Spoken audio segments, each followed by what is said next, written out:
Welcome food fans, picky eaters, the flavor curious, and everyone in between.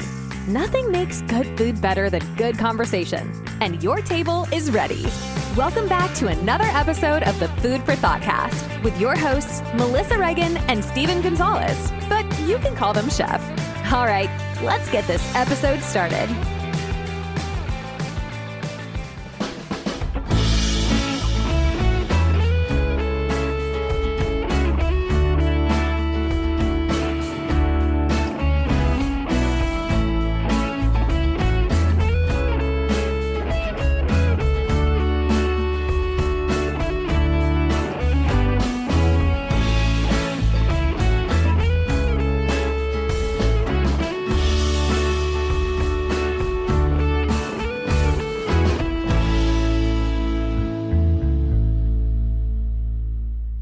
Hey there, food fans. Welcome back to the Food For ThoughtCast with me, your host, Melissa Reagan, and my co-host with the most, Chef Steven Gonzalez. Chef Steven Gonzalez. I'm not going to do it. I am a consummate professional, sir. What's going on? Well, I guess it evens out the unprofessionalism that comes from me. So you could have started clucking like a chicken, and I would have been like, okay, this is what we're doing. We're going to find out one day. We're going to do it. What's going on, buddy? Hi. How's it going? Hi. How's it going? It is super. It's my Monday. So that's where we're at. How about you? I'm on day 7. I just wrapped up day 7 and 10. So yeah, I was living that life last week. So I feel your pain for real. You know, it's weird. The last 10-day stretch, by this day, I was already starting to fall apart. By day 10, I was completely just mentally fried. This time around, I think I'm doing a lot better. Yeah, you hit your stride, kind of. I guess so. Maybe it's like muscle memory by now, which sucks because it's not anything you want to be used to. It's like working a long stretch. No, it's been good this time around. So nice. We're in a pinch. Audits are done for another couple weeks, and you know how it goes. I feel you. Steve, what was the most amazing thing you ate this week? We got some Wagyu sirloin that were butterflied for fajitas. Hey. And holy cow, they made some really darn good tacos. We got a roasted garlic seasoning, a smoked roasted garlic seasoning. Okay. Yeah, and then peppers, onions, avocado, cilantro. Nothing crazy. First of all, that sounds amazing. Secondly, I have follow-up questions. You ready? Tell me. You can either educate me or you can make fun of me. It doesn't matter. Truly curious. What is the difference between fajita and taco? Fajita is a type of meat. Fajita is a type of dish. What is it? Fajita is the type of meat. Yeah. But then you order fajitas. The taco is the taco is like everything that engulfs like the tortilla and everything inside of it. That's what's considered a taco. You know what I'm saying? So fajitas are more like the filling. And the reason why I say that is because nowadays you can use beef, chicken, pork, cauliflower, tofu, seitan. I mean, I can't say that using cauliflower would not be considered like fajitas, especially if you get like a good marinade on them. Sure. So if I do like a vegetable or a vegan fajita, then I'll use portobello mushrooms because to me that's the closest thing that's got like a meaty kind of texture to it. You know what I'm saying? Yeah. Well, I mean, I'm like half being silly but half serious because I guess my thing is like you order fajitas at the restaurant. It's an event. It comes out on a sizzly thing, right? Mm-hmm. It's like, amazing. It comes to your table and then you put it in a tortilla. Yeah, so it goes from becomes a taco to being a fajita. Right. So, right. Yeah. Man, Wagyu sirloin sounds so good. Well, we just had a competitor open up very close to us. And the Schmashma? Yep. The name of which we will not speak. Yeah. And so in order for us to continue to stay ahead of them, we've got some really good sales going on with Wagyu. Now, granted, I try to eat a little more white meat than just flat out steak or Wagyu. I mean, I couldn't pass it up. I mean, You can't. Like, if you're gonna buy steak, what are you gonna do? Yeah, I think the other night I bought a Wagyu New York strip that was at least an inch thick, a ribeye, these sirloin fajitas, and inside skirt steak. So Nice. yeah, saved money. Nice. It sounds delicious. Delicious. Lovely. Lovely. What about you? What's the most amazing thing you've had? The most amazing thing I had was a burrata small plate from a place called the Pure and Proper in downtown Black Mountain, North Carolina. Just returned from a 3-day weekend there. And this, instead of your typical pesto, tomatoes, peppers, whatever cold preparation, was a hot preparation. It was harissa. Dude, it was so good. It came in like a little skillet, and it was like harissa shakshuka. Yeah. And so instead of the egg, they dropped a ball of burrata in the middle. That's awesome. And I was like, bro, I am so in. As soon as I read on the menu, and it came with tobacco onions. So like it came with like crispy, crunchy onions and crostinis. I crushed it. I crushed the entire thing. And it was like small plate 1 of 3. And by the time they brought the dessert menu, I was like, I really want to, but I'm about to throw up. I'm so full. Like, it was so good. It was amazing. It made me, I forgot how much I love burrata, but it made me forget like how versatile it is. So for anybody out there that doesn't know, burrata is like a soft version of mozzarella. And the inside is what they call stracciatella, stretchy in Italian, very stretchy and creamy. So yummy. Yeah, it's somewhere between buffalo mozzarella and, before it becomes a provolone, right? And it is extremely creamy, and you can leave it out for room temp, and it just kind of retains that creaminess. You could eat it cold, but it doesn't have as much flavor. It's kind of the idea is to let it temper a little bit, but man, putting in a hot preparation as soon as I saw the word shakshuka, I was done. I was like, I'm in. I was like, oh, it's burrata? Okay. I was like, I'm double in. Yeah, I was about to say I'd be double in, man. Like, oh my God, it was so good. Amazing. So it was extremely well done. Really, really good. Well, how was your trip? Look at that business right there. Holy cow. Dude, I know. What? I know. If you're not watching along on YouTube, you're missing all the things, but I'll post pictures to the stories of the pod. The trip was incredible. So at the same restaurant, I had a beef tartare with a 64-degree like sous vide egg yolk, and it had sorghum, like the ancient grain sorghum. They popped it into tiny popcorn as a garnish, like teeny tiny popcorn. It was so smart the way they did it. And then deep fried capers, dill yogurt, and chipotle aioli with toast points. It was grass-fed beef tenderloin, and it was phenomenal. You know what's funny is earlier today while I was at work, I saw the Wagyu tenderloin. Yeah. And I thought that would be good content right there too. Yeah. So, were you thinking tartare or carpaccio or something else? No, tartare. Total tartare. Like a classic preparation? Like Dijon and... Yeah. Oh, man. But it would have to be like I'd have to go buy like organic eggs to get that extra creaminess from, you know what I'm saying? Yeah. Or like even a duck egg would really do the trick. If I had it, like a big dark yellow, like super creamy yolk would be amazing. Yeah. And then I had a glass of wine, and I was like, I kind of really want this. I watched a couple of tables around me the wine I had was amazing. I had a glass of Vino Verde. It was super good. I watched a lot of tables around me get pistachio olive oil cake.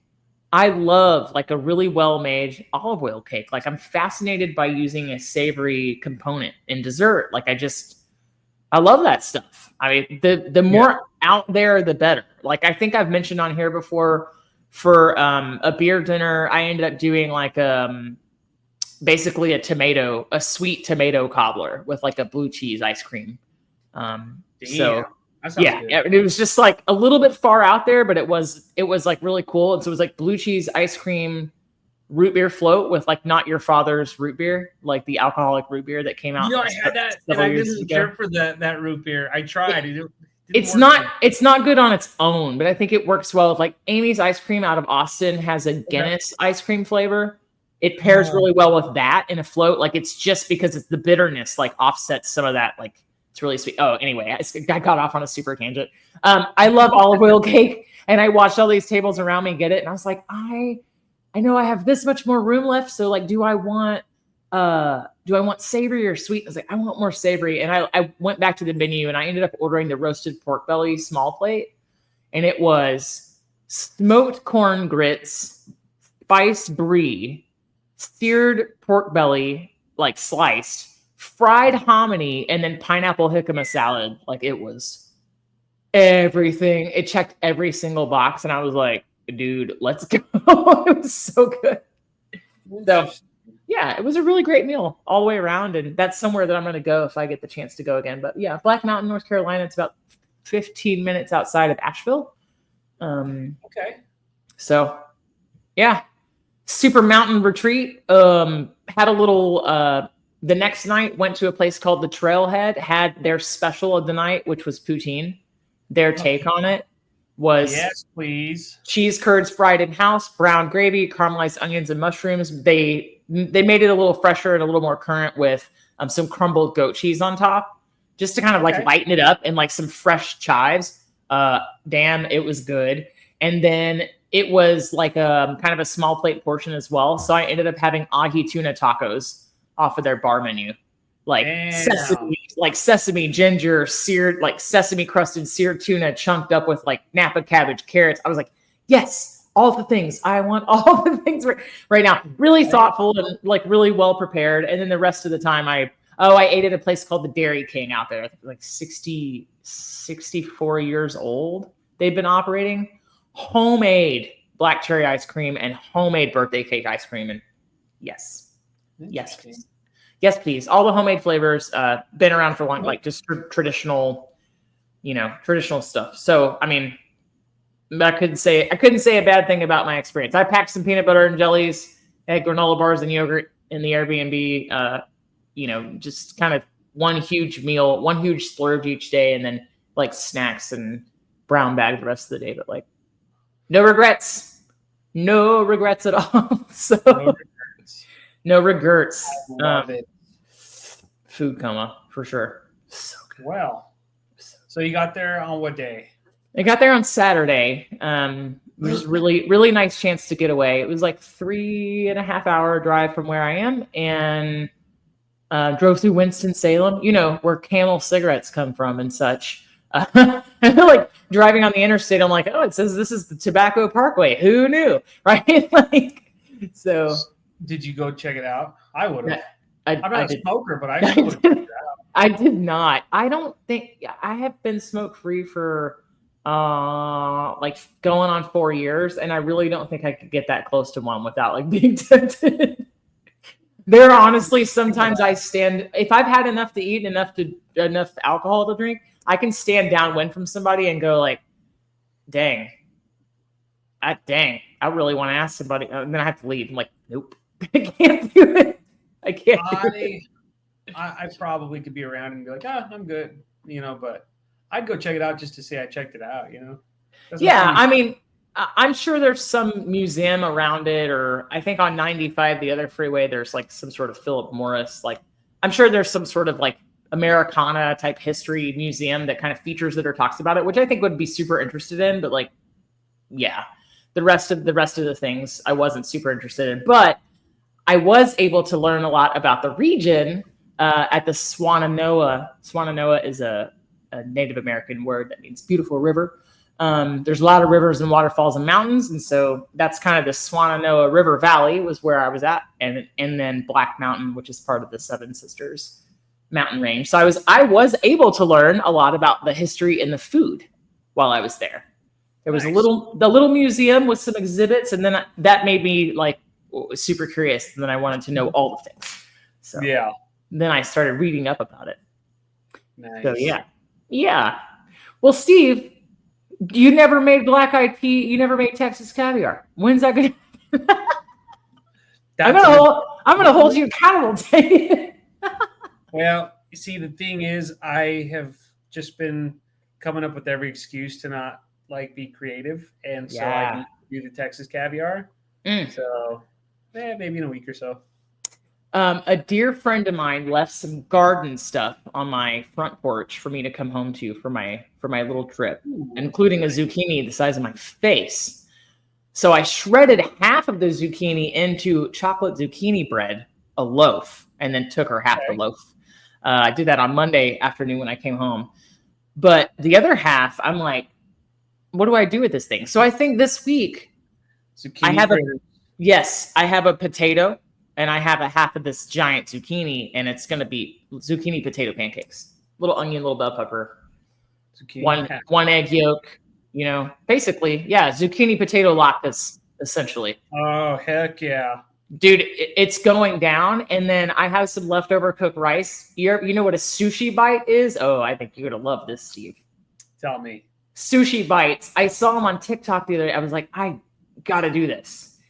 Flaked cooked salmon, couple of bloops of like yum sauce or Kewpie mayo, right? Couple of shakes of furikake or like rice seasoning of your choice.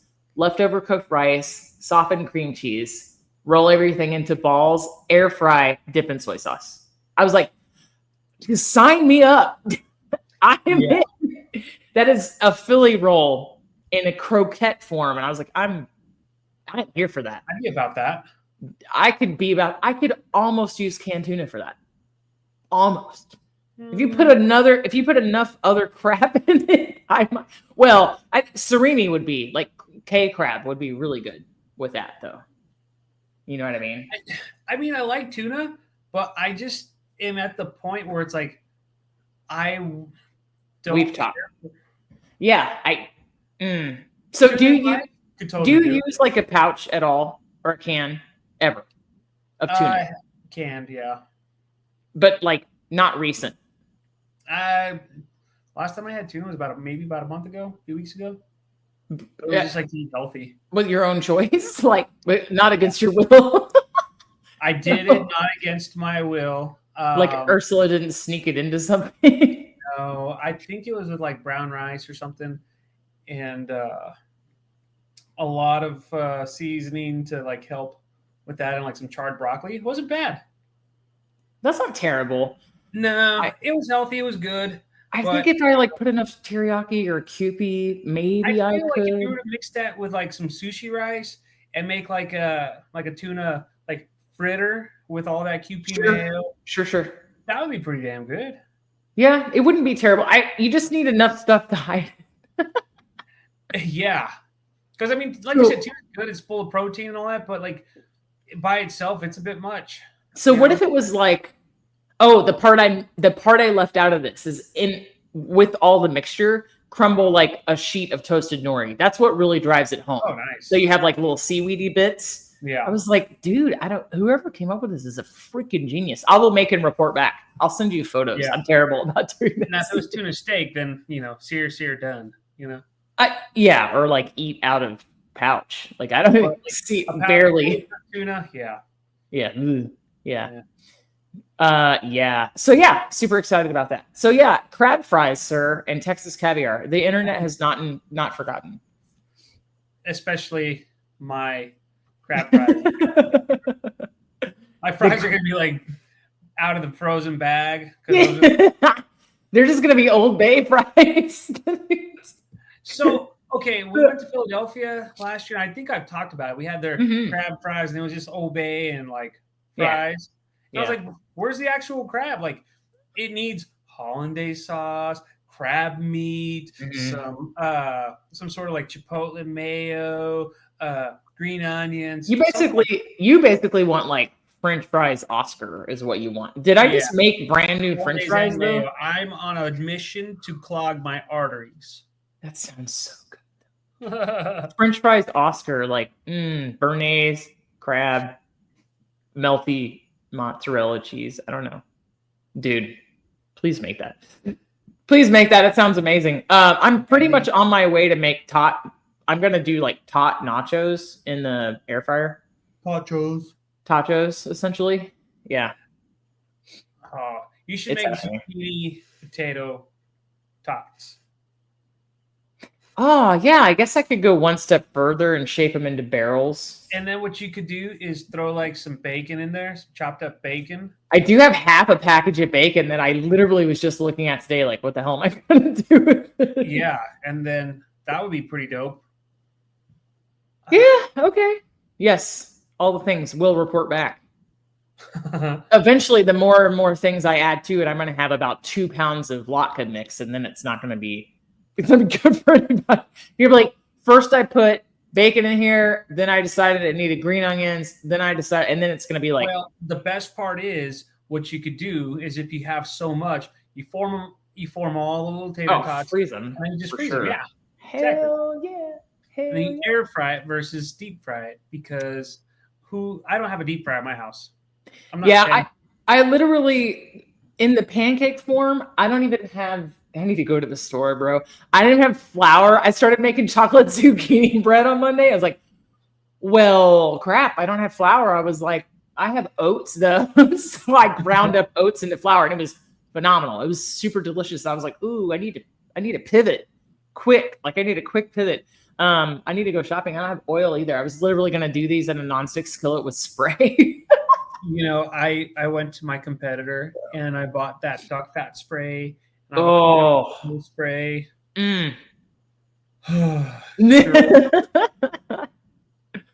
That sounds amazing, dude. So duck you just fat. use duck fat spray. That's all you got to use. Duck fat is incredible. Duck fat is life. It's better than butter. I kind of like them both for different things, but like you're not wrong. It's really special stuff. Yeah, no, I'm right on this thing because it's like I love foie gras, and so anything duck fat related, foie gras related, I'm all about. Yeah. So buddy, I love foie gras too. You cannot say otherwise because then I will fight you. It's really, really good. It's super good. Foie gras is great. I feel like we did cover foie gras in the awful episode about organ meat, but I think we need to revisit maybe just foie gras episode. Right. I mean, I'm not opposed to that. Yeah, I mean, I ain't mad at it. We need to do a little parts too. You see what I did there? Parts. Parts, dear. It's happening. Steven. So when you were on your trip, yes, hung out with the dogs. I hung out with the dogs. Any special treats? They did. So I was really afraid that they would not eat. Sometimes they don't eat if they're in a new place. So they got canned chicken, which was a special treat. There was a local in water or oil.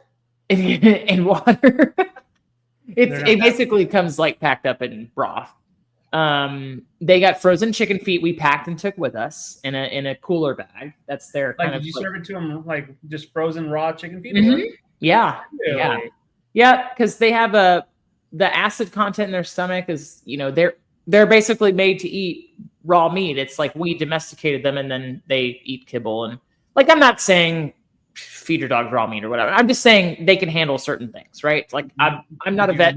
Claws? I'm not. No, I didn't. They eat the whole thing. It is hysterical to watch. But it's frozen. I'm not a vet. I'm not a nutritionist, but I can tell you that I've done enough research to where I know that if a treat is frozen, it forces. We are so far off topic. It forces dogs to use their back teeth to gnaw on it, and it helps clean their teeth. So. Interesting. Yeah, but they love that stuff. So they get raw frozen chicken feet as a treat. If it grosses you out, it's cool. You do for your dog what you want, right? No, I like chicken feet. They're good. There were a couple of bakeries in downtown Black Mountain that offered some doggy treats. So they got some bone-shaped cookies one day, and that's it. They got a little bit of pizza crust from a one slice that I got while I was on the road from Sheetz. So They had a little flatbread pizza, and I was like, you guys can have the crust. Thanks for behaving in the car. And they loved it. So I don't give my dogs food on the road because I'm always afraid they're going to get car sick and get rid of it all. Yeah. But, Mine passed that test when I moved because all in all, it was like 18 hours of driving combined, but we broke it up over a number of days, but like no issues here. They've gotten to, Steven, they have gotten to where they will lay on their dog beds in the back of my car, and each one of them will take turns lying down and drinking out of the water bowl like they're Egyptian princes. It is the most ridiculous thing you have ever seen. Really? So, yeah. But hey, people out there, if you're a dog person, it's our job to spoil them. So they're supposed to be spoiled. So that's funny. They're supposed to be spoiled. Well, guess what I learned, Steve? What'd you learn? I learned about Appalachia. You ready to talk about it? Sure. I learned about the food of Appalachia. So Appalachia is the Appalachian. It is the Appalachian Mountains of the eastern United States, central and southern sections. So essentially, when you're talking about this type of cuisine, it's the British, the German, and Italian immigrant populations combined with African Americans, all of their descendants in the Appalachia region, and the indigenous people, predominantly Cherokee. So what you're saying is it's a big mix of delicious food. It's a big mix of delicious food. So the British immigrants brought buttermilk. They brought biscuits, which would have been crumpet, scone, cookies, they would have called, right? Dumplings, like the science behind making the dumplings, and moonshine. Okay. And then you have everything to like Eastern European specialties, like borscht in some families, and then all the other types of like other European foods, like Italian sausage. Okay.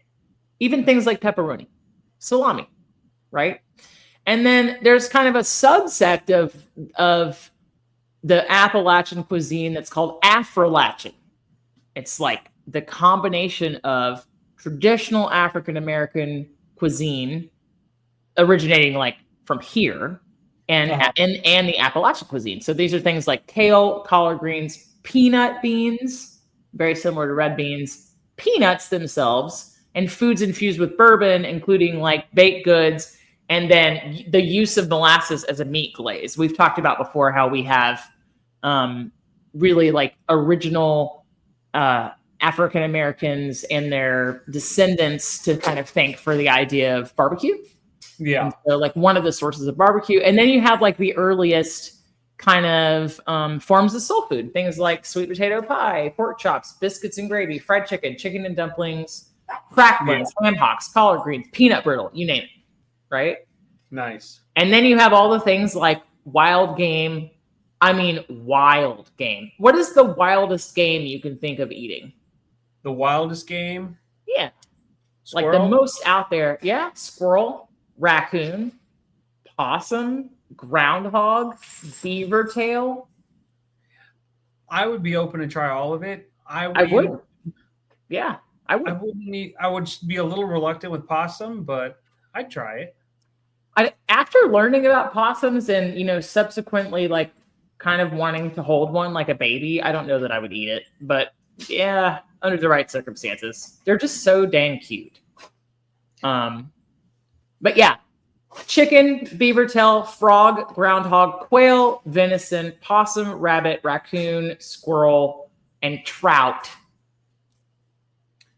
That's not a very wild game for me, but yeah. I mean, I don't know. Some of these are things that other parts of the country would only consider what? Roadkill, right? Yeah. Unfortunate roadkill. So yeah. Huge emphasis on the things found in the region. So like I learned that golden delicious apples are the state fruit of West Virginia. Did you know that? No, I didn't. Pardon my dog while he apparently has something to share with us. Are you done? Okay, thanks, buddy. I didn't know that either. Do you have favorite apples? Because I have favorite apples. I like green apples. Granny Smith is just, I'm simple. Ugh, gross. Fuji apples are good too, though. There's what was it? The next one? Fuji. Yeah, Fuji's. Fuji's are good. I like the Jazz apples. Honey Crisp, created at the University of Michigan. They're a genetic creation. I freaking love them. They're amazing. But yeah, I didn't know that the Golden Delicious was the state fruit of West Virginia, so I learned that. What about pawpaws? Have you ever eaten those? A pawpaw? Yeah. No. So they grow in all of the areas of Appalachia. They're related to sweet sop, cherimoya, and sour sop. Interesting. They're like a little bit, they're the second largest edible fruit that is indigenous to the United States and parts of Ontario. So apparently they have a custard-like texture and they taste like a cross between banana, mango, and pineapple. I am freaking intrigued. I would be too, yeah. Super intrigued, but apparently like fairly rare and hard to find. But they've also been kind of crossbred with all sort of other things. Sometimes they're called a hillbilly mango. Sometimes they're called a poor man's banana. Sometimes they're called a Quaker's delight. It's hysterical. An Appalachian banana, an Ozark banana, a Missouri banana. So there's like 6 or 7 things in this family. But yeah, so these are like common throughout the area. And then you also have blackberries, peaches, obviously, plums, and raspberries. So peaches all over North Carolina and South Carolina, and then obviously Georgia. And then the beans. So tell me how you ate beans growing up, Steve. Refried. Refried. Was that the only way? Pinto from the pot or refried beans. Okay. How were the beans seasoned in the pot? Salt pork and, just your salt, things like that, Really simple, just like a little onions, garlic, Okay. if I remember correctly. Okay, nice. So I don't want to make any assumptions here, but like, does it depend on where you are, like where you grew up? You were in the valley, right? Yes. A little bit, right? So does it depend on like where you are, where you grew up as to whether or not beans are like ranchero or borracho, or like how does that come into play? I think it's personal preference, really. I mean, everyone's got their own preference, and we kept ours just real simple, but it was full of flavor. So yeah, totally. I mean, it's not at all different from the way that my grandma cooked beans. But ours were like a little bit sweeter. We get brown sugar, ketchup, mustard, onion. Not as much the savory type, but my grandma would use salt pork and other things like collard greens or turnip greens. Yeah. Soup beans, like one of the most common foods eaten both as a side and as an entree throughout Appalachia. Usually pinto beans are what they call brown beans throughout the region, but super similar. Some sort of flavoring, usually maybe an onion. So they would serve them with cornbread. They would serve them with greens. It might be topped with raw onions or ramps. You had ramps? Not in a long time. Yeah. So for anybody that doesn't know, ramps, they're hard to come by, and kind of like everything else, we've made them super expensive by making them like a specialty item that chefs hold in high regard. We took something that was extremely common. Maybe it was used in poorer parts of the country, and essentially like we priced those populations out of this item. It's the same thing that happened with quinoa. So essentially the area where quinoa grows, I don't know if you knew this or not, Steve, but like we've made it such a hot commodity that we like called it a superfood, and now the people who grow the quinoa can't afford to eat it. So it's one of those things that happens. But yeah, there's several different varieties. They're all in the allium family. That's the garlic and onion family. But essentially, like we would know them as kind of like the leafier version of a green onion. So wild onion and garlic. They're kind of, there's a short window for when they're ripe. But yeah, raw onions or these ramps would be like on top raw. And during the winter, when meat is scarce, you would eat soup beans as a meal, either with the cornbread crumbled on top or served spooned right on top of the cornbread. Yeah. So most of the time, pintos, sometimes black-eyed peas. It depends on which part of Appalachia you lived in. Sometimes butter beans, which are just dried limas, in case nobody knew, with smoked pork or a ham hock.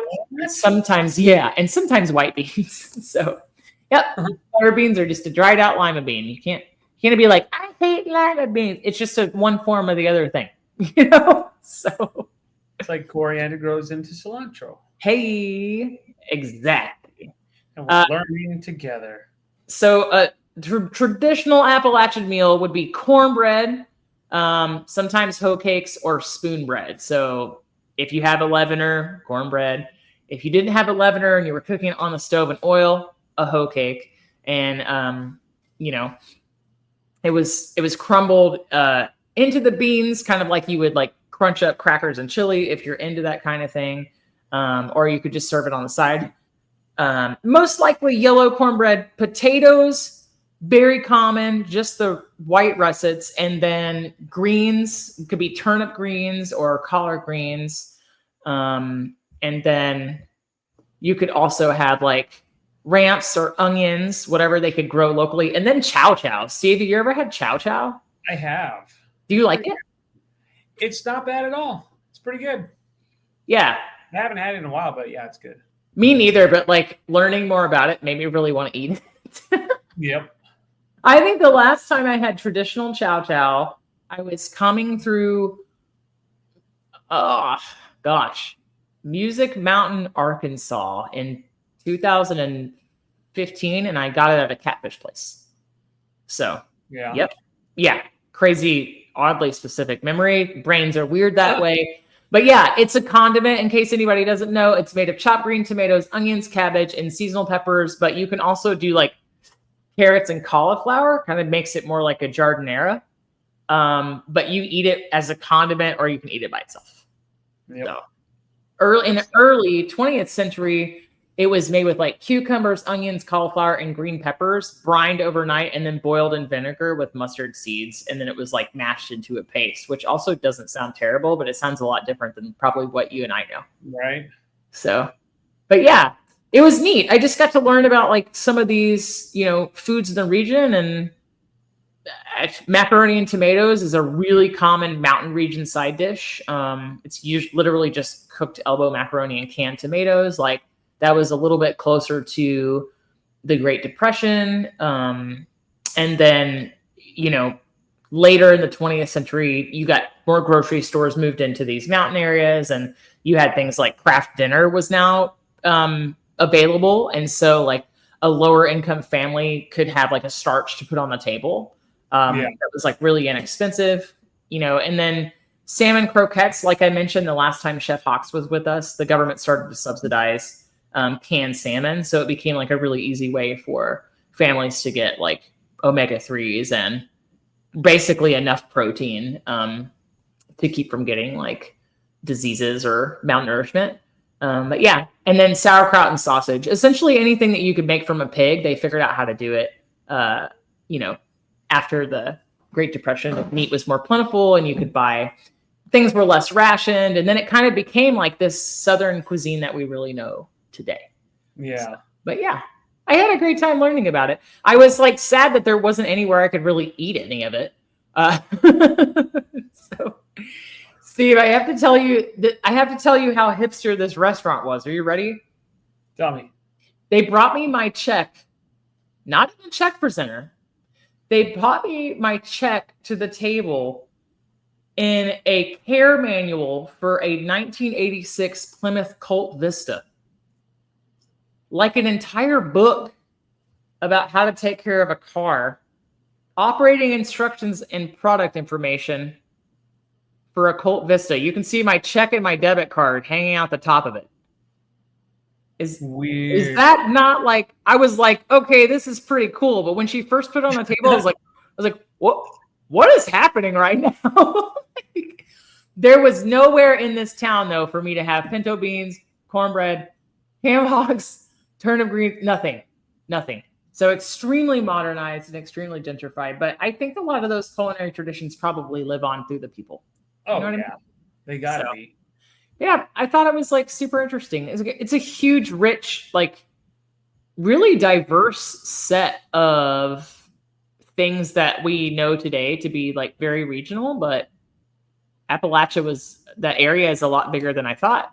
You get things like moonshine, obviously, Mountain Dew, Jack Daniels, Cheerwine, Ale 8, corn liquor, whiskey, right? Sweet tea, all the kind of things that you might be like, yes, this makes sense, right? This makes sense for Tennessee. This makes sense for this place. Black walnuts being in desserts. That's a huge Appalachian thing. Mm-hmm. So they make what they call wet walnuts here, which is strange. They have them in every single ice cream place. Do you know what these are? No. They're walnuts cooked in syrup, essentially, and then served cold as like a condiment. Really? Like I don't know, 5 of the ice cream places I've been to since I moved to North Carolina have I'm a child, have wet nuts on the menu to add to your ice cream. Like, and the first time I saw it in print, I was like, what? Like, what is happening right now? But yeah, walnuts, potato candy. Have we talked about potato candy before, Steve? No. Tell me potato candy. Sometimes Amish, sometimes Quakers and Shakers, but it's a Depression era recipe where they think maybe Irish or German immigrants brought it to the United States in the late 18th, early 19th century, but there's like really no proof. It's kind of like 15 people saying it all comes from different places. But essentially, you take leftover mashed potatoes. So I assume this isn't anything that they're putting like chives and dill or anything. It's literally like smashed up potatoes, butter, and milk. You take this leftovers and you start mixing it with powdered sugar until it becomes like a dough. And then you roll it out really thin, like you're going to make cinnamon rolls, and you like spread peanut butter, or maybe you spread like smashed sweet potatoes, or maybe you spread like cinnamon and sugar, and then you roll it up and you cut it into pinwheels and refrigerate it. Does that sound? Would you try that? I'd try it just to say I'd try I it. feel like I maybe think I've had it somewhere, but yeah. Black walnut fudge, obviously, egg custard, which we would know is like chess pie anywhere else, but like without the pie crust. Fiddlehead greens and ferns, huge throughout Appalachia. I had no idea. Fiddlehead ferns make it on fine dining menus all the time, and people pay out the wazoo for them. Yeah. Like absolutely insane. Like what is happening? And then, the old North Carolina slaw on dogs and burgers that comes out of Appalachian dining traditions. And I didn't know that either. So Interesting. yeah, super cool. I don't make like every vacation doesn't have to be educational, but man, when it's about food, like I can't stop. Right. I can't stop. So it was really neat. They had some exhibits. They had like a tiny museum in the downtown. The downtown was all of 2 streets. Super definition of a small town. Probably 5,000 people live there, I think. That's it? Yeah. Huh? Super quiet. I bet. Super quiet, but like really, really, really cool. So I try to like, I think we talked about on the show before. I think learning about a place's food is the best way to get to know it. And it was neat. So yeah. It was really cool. I kind of learned some new things about, the state that I now call home. Right. Yep. So yeah. Well, it sounds like everything was just hearty and like very stick to your ribs in a way. Yeah. Well, nothing went to waste, and they used everything they had. Yeah, and more importantly, it's just simple, right? Yeah. And sometimes simple is good. So yeah. Actually, all the time, I think simple is good, to be quite frank. Yeah, I agree. So yeah. Yep. Sounds like so yeah. Yeah, I had a blast, and I learned some things I didn't know, and now I have to go figure out probably if I go like the other direction, maybe into Virginia, which is a super close drive, or maybe South Carolina. I bet there's some places. I bet Chef Hawks would know too. Some places where I can really try some Appalachian cuisine. So I'll have to reach out and see if he knows. Yeah, nice. So one thing that I saw a bunch of lately too was ham and dumplings. Extremely Southern, like very common. Instead of chicken and dumplings, ham and dumplings. I was like, okay, I'm not against this at all. I'd get that, yeah. I'm not against it at all. So yeah. Thanks for indulging me. I hope you learned something too. I learned something new. Hey. Don't ask me what I learned. Don't ask me what. It was a lot. Smoke come out my ears. It was a lot coming at you in a short amount of time. I get excited. I won't apologize for it though. So then, what are you gonna be making this week to honor your 3-day weekend trip? So this week, I'm gonna make those sushi bites. Zero to do with Appalachian cuisine. I'm gonna make those zucchini potato pancakes, which I will probably end up eating with I do have cooked pinto beans in the freezer. It's probably gonna be a meal because that's a protein and a starch and a fiber. I had birthday cupcake ice cream cones that we talked about last time. I had 3 of them for dinner last night. Nice. Is it my birthday yet? Nope. Do I care? It doesn't have to be. Also, no. I'm an adult. I can do adult things like eating dessert for dinner. Who cares? Nabbit. Who cares? So yeah, that's probably going to be it for this week. I was trying to think about what else. Probably some pasta of some kind. I got to do a little fridge and pantry clean out. How about you, Steve? Well, this coming weekend we will be going to the Viva Big Bend. Is that what it's called? Hold on, wait. It's somebody has a birthday coming up. Yeah. So I know last week we talked about it. Mm-hmm. But it was one of those things where I thought we were going to be releasing this week. So yeah. But yeah, 29 plus 10. So I'll be hitting 39 here very soon. You're just a little baby. I'm going to turn 40 before you do. Yeah, I remember we've discussed this. You're old. I'm not. Yes, you're as old as you feel. Do the glasses make me look smart though? No, they make you look really awesome. Like you're gonna school someone. Like I know things about Appalachian food. I need to see you after class. The secret. I don't really need these glasses. They're just plastic lenses, but they keep my hair back the way that I like. Well, I've been lying to you too. I don't really need these glasses that much. Yeah. All right, so you're going to where? Viva Big Bend. Big Bend. It'll be, 65 shows in more than a dozen venues in Alpine, Marfa, Marathon, Terlingua, Presidio, and Fort Davis. So, okay. Have you ever been to any of those places? I have been to a handful of them. Marfa's legit. I've been through Marfa. Mm-hmm. We've been to Fort Davis. We've been to Terlingua. I think we've driven through Alpine and Presidio too, but my wife has like this big old thing planned out, so we're gonna find out. If we eat at enough places, we might be able to talk about that next week. Yes, I expect a full food report. Well, we're staying at a bed and breakfast. Hey. And I'm in for a big treat. So how will I know if it's good if you don't tell me or not? True. But I'm looking at the venues and everything looks pretty cool. So what's cooking this week? What's your strategy when you're about to go on a trip? Do you try to like cook everything, or do you stop shopping and then like shop when you get back? Like what do you do? We already went grocery shopping, so we're pretty much eating all the proteins in our refrigerator, so we should be good. Nice. And we'll see what happens. I have like some Wagyu strip skirt steak left. Ooh, say that 5 times fast. Yeah. Great. I almost sounded like I was just skipping. You're just making words up for a second. Yeah. And that's because I'm completely sober right now. Oh my. I know. Don't give away all the podcast secrets. Look at us being adults over here. But yeah. We'll figure it out as we go. I mean, I'm making Texas caviar and pumpkin toast, or what was the crab fries? Crab fries, yeah.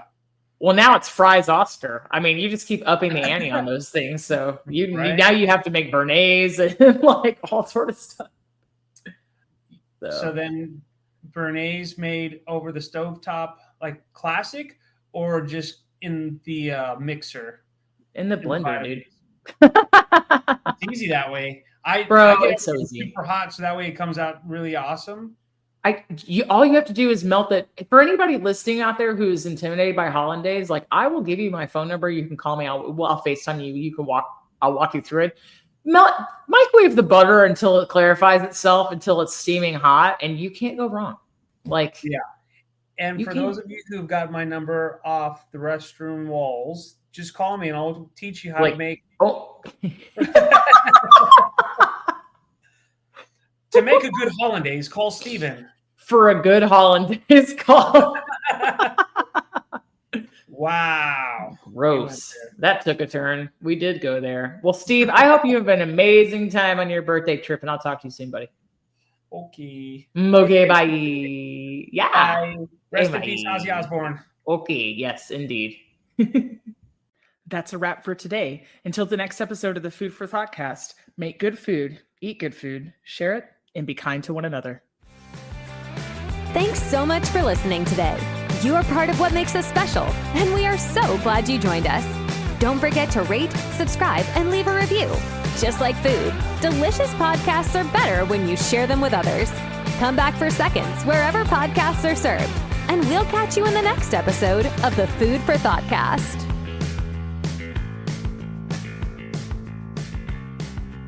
You can find us on Facebook and Instagram at the Food for ThoughtCast or at www.foodforthoughtcast.com, where you can link to all podcast players, or you can send us an email at foodforthoughtcmc@gmail.com.